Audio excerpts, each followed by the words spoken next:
California has become the first American state to ban the manufacture and sale of animal fur. Macy's is getting out of the fur business. The department store company says it will stop selling products containing fur by early 2021.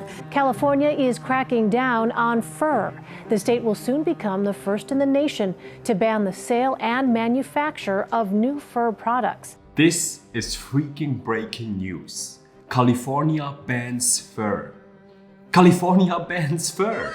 And it has wide-reaching consequences. Macy's just recently became the biggest US retailer to ban fur sales altogether. The company has a yearly revenue of $25 billion. The Guardian writes, the US retailer joins a growing number of brands, cities and states turning away from the use of products made with animal fur. Prada, Ralph Lauren, Gucci and Burberry have already dropped real fur. Earlier this month, the governor Gavin Newsom signed a pair of bills banning fur sales in the entire state.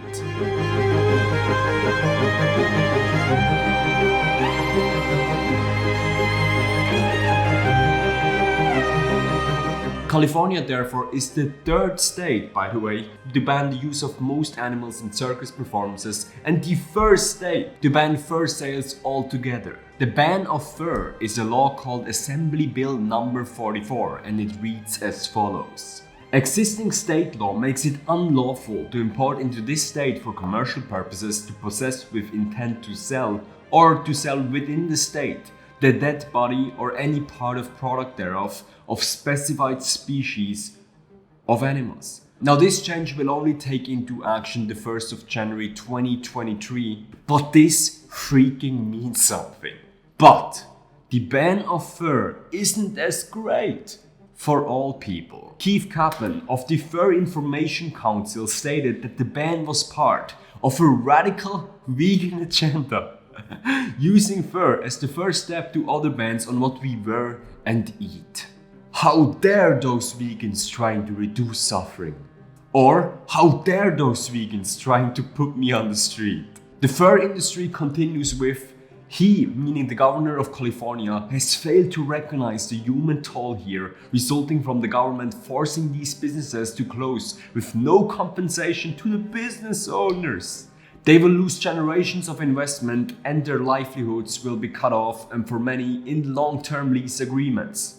Well, guess what? If your industry depends on torture and death, you probably have no right to be in business anyway. They continue with, their staffs, many of them highly skilled craftsmen, will join the ranks of the unemployed, unlikely to find work at similar wage levels. It added, to be sure, it is the stuff of legacy, just not the legacy any other chief executive would want. Highly skilled craftsmen. Sure they are, it takes a ton of coordination to rip the skin off a minx while they're still breathing, am I right? Am I right? These workers sure will never find as much joy in other industries where they're not confronted with stress, trauma and blood on a daily basis. What can I say, man? We're in a transitional period and this just restores my faith in humanity after watching the documentary Dominion. I'm really looking forward to a vegan future and this ban gives me hope. No, this ban gives me certainty that we will achieve this in my lifetime.